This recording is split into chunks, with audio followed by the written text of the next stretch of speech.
Today's video is part of a series where we're exploring Urza, Lord Protector's many builds and possibilities. If you've seen previous videos within the series, feel free to skip past the intro using chapters, or if you're after a refresher on the commander, feel free to continue. Urza, Lord Protector is an Azorius 3-mana legendary human artificer with artifact, instant, and sorcery spells you cast cost 1 less to cast, and an activated ability for 7. If you both own and control Urza, Lord Protector, and an artifact named the Mightstone and the Weakstone, exile them, then meld them into Urza, Planeswalker. Activate only as a sorcery. The Mightstone and the Weakstone is a 5-mana legendary artifact power stone with, when it ETBs, choose one. Draw 2 cards, or target creature gets -5/-5 until end of turn. It also has an activated ability. Tap to add 2 colorless mana. This can't be spent to cast non-artifact spells. So if we're able to jump through the hoops and meld our commander, we get Urza, Planeswalker, the biggest, baddest Planeswalker ever. Sorry, Nicol Bolas. Urza has 7 starting loyalty and the static ability. Once during each of your turns, you may activate an additional loyalty ability of Urza Planeswalker. You may activate the same ability twice. His activated abilities are +2,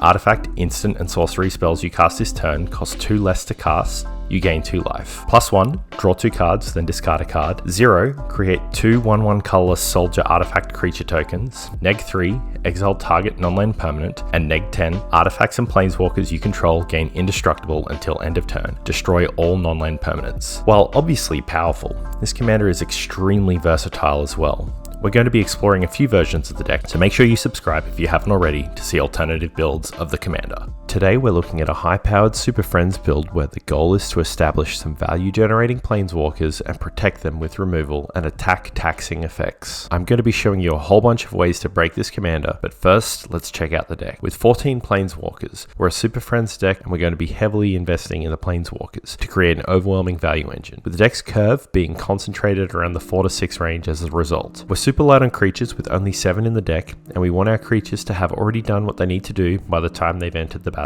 We should also be okay with them serving as chump blockers or dying. We've got a huge number of ways to make tokens though, with some of our planeswalkers even having emblems that are going to buff. We've got 11 sorceries, and the reason for such few creatures will become obvious now. With a total of 9 board wipes in the deck, we don't want to be wasting card slots on things that we're just going to blow up. Our board wipes are going to form part of our defense strategy to protect our planeswalkers, along with a suite of single target removal, flicker effects, and attack taxes. We've also got 10 instants for protection and interaction, with a notable absence of counterspells. Our build requires us tapping out a lot to proactively deploy our planeswalker pieces, so holding up significant amounts of mana for interaction is just not possible. We do have a few exceptions for premium choices and for tutors though.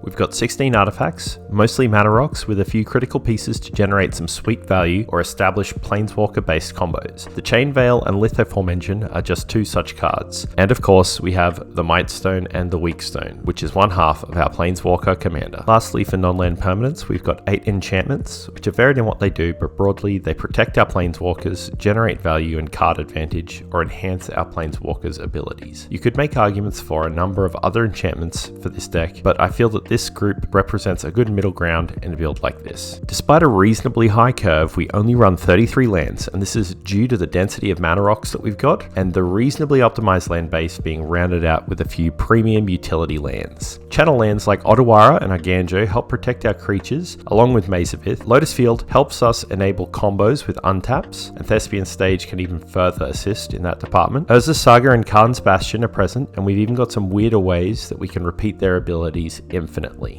Our primary Wincon is our planeswalkers, of course. We've got infinite mana with planeswalkers. We've even got extra turns with planeswalkers. We've got an army in a can with planeswalkers. Just like other decks in the series, if we get Urza Planeswalker out onto the battlefield, we can also cast every artifact in the deck for free. Let's look at some of the key pieces and the combos that they create in this deck. Let's consider the package of Lithoform Engine, the Chain Veil, and both Teferi, who slows the sunset, and Temporal Archmage. These cards work well together for infinite activations. We'll assume you have an appropriate number of rocks and lands to pay for costs, so both the Chain Veil and Lithoform Engine have tap abilities to copy activated abilities or give additional activations of abilities. With Lithoform Engine loops, you can activate Who Slows the Sunset's +1 or Archmage's -1, holding priority. You can then copy the ability with Lithoform's first ability, which will let you choose targets. You'll need to target Lotus Field or have a mana door, which you can actually make by animating one of the mana rocks with Khan the Great Creator, to be able to generate 2 mana and still untap the Lithoform Engine with the artifact selection of the ability. ability. This will then resolve and you can repeat infinitely for all of the mana and life you could ever ask for. With Temporal Archmage, you won't get the infinite life, but you'll have an easier job of getting infinite mana. The same principle applies for the Chain Veil, except that breaking even can often mean that you can generate additional value with another Planeswalker instead. As an example, if you have Sol Ring, a land, and Arcane Signet, you're breaking even on mana with your Untaps, but each time you activate your Ugin to deal 3 damage to an opponent each time, killing them at your leisure.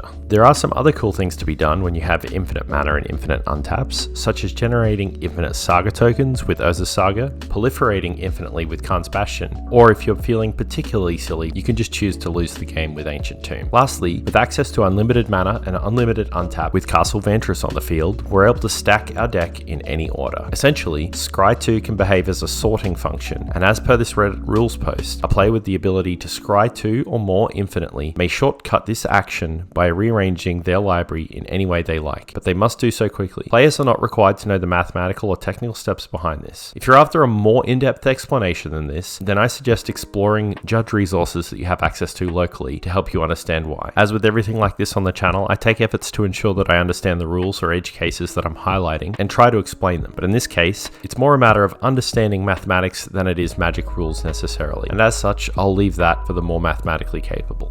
With Urza Planeswalker and Oath of Teferi and the Chain Veil, both of these can grant an additional activation of Urza, meaning that Urza can enter the battlefield and +4 getting to 11 loyalty before activating his ultimate and destroying all non-land permanents of your opponents, while you get to keep your artifacts and Planeswalkers safe. Luxior and Sakashima allows you to turn a Planeswalker into a creature with Luxior. You can then choose them with Sakashima's entering the battlefield effect. Sakashima will copy the card as printed as a Planeswalker and enter as a regular copy of that card, except the legend rule won't apply, similar to Spark Double, except now we can use extravagant replication and avoid the legend rule altogether. With Sakashima out, we can create token copies of our Planeswalkers, or even cards like Oath of Gideon, the Mightstone of the Weakstone, or the Chain Veil to get that sweet legendary value. Magical Christmas Land would be something like creating 3 to 4 copies of Ugin to shoot down the board or our opponents every turn.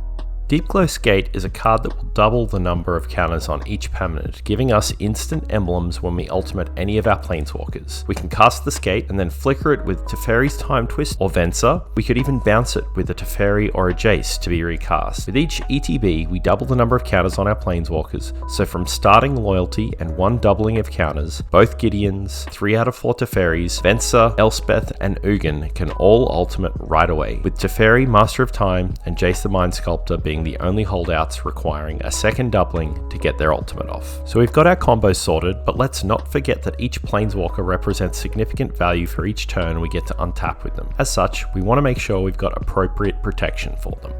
Ensnaring Bridge, Propaganda, and Ghostly Prison are going to stop our opponents attacking us, and we've also got a suite of board wipes at our disposal too. This is rounded out nicely with other protection pieces we can utilize, like single target removal, flicker effects, or Teferi's protection. Teferi Time Raveler is potentially one of the best cards in our deck, letting us hold up sorcery speed board wipes until an opponent decides to attack into us. This gives us all the bargaining power, but we don't want to hold it over our opponent's heads too much though, or else we will become the archenemy. So that wraps up the deck for today. Hopefully you've gotten a few pieces of value out of the video, or maybe learned a few combos with some of your older cards like Teferi. It's been really good putting together these videos, and I'm really stoked for Urza as a commander. The Brothers War is going to be a sweet set. If you enjoyed the video and you'd like to stay up to date with other deck techs, shorts, and meme content, don't forget to eat your vegetables and hit the subscribe button. Thanks again, and bye for now.